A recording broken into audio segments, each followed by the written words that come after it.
गावखौ नायनानै एसे आखिदोंमोन माने बांद्राय एक्जेक्ट जाथ'वाखै आरोखि माने सोलोंदोंसो दिनैसो फार्स्ट टाइम एसे लार्निं नै बेबो सोर जाखाथाय बियो एक्ट्रिस ना गेमस्रि एक्ट्रिस गेमस्रिङा सिथो हो बिलाय मा बिलाय सेरि बिलाइजों फिथाइजों कालार होनांगौमोन मोजां नुगौमोन ना बिदिनो माने आखिनो गोरों साबथैसै नै गावनो आन्था मा फ्लावार इयो लिलि फ्लावार कालार होना मोजां नुगौमोन ना हो कालार होला मोजां नुगौमोन माथो कालार होआखै नोंलाय नै फिरतनाबो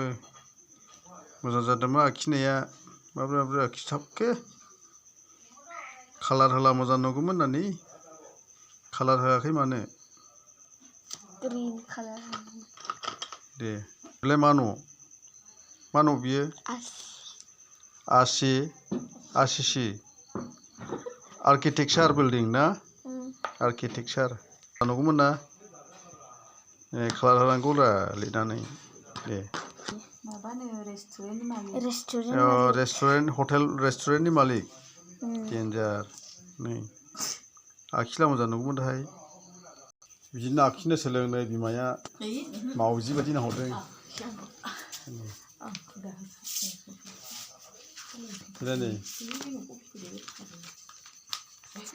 नै बे मोनसे बिसिनाया आंबो उन्दुयो आङो नै बिलाय नै आंबो उन्दुयो आरो बिसोरो नै बहाय माने बिमा फिसानिबो उन्दुयो आरो बिमा फिसा बहाय उन्दुयो आं बै मोनसेयावहाय उन्दुयो आरोखि हारसिंहाय बिसोरो बहाय बिमा फिसा उन्दुयो आरो बेलाय नै दाहाय बे थफ्ला थफ्लिखौ दाहाय दस्रायाव दोनगोन आरो बेयाव दोनथ'दों आरो थननानैहाय दा बिसोरो बहाय उन्दुगोन आरो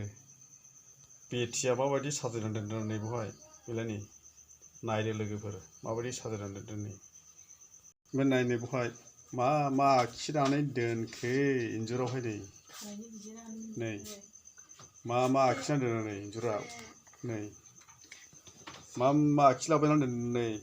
लोगोफोर मेरे गाइस मेरे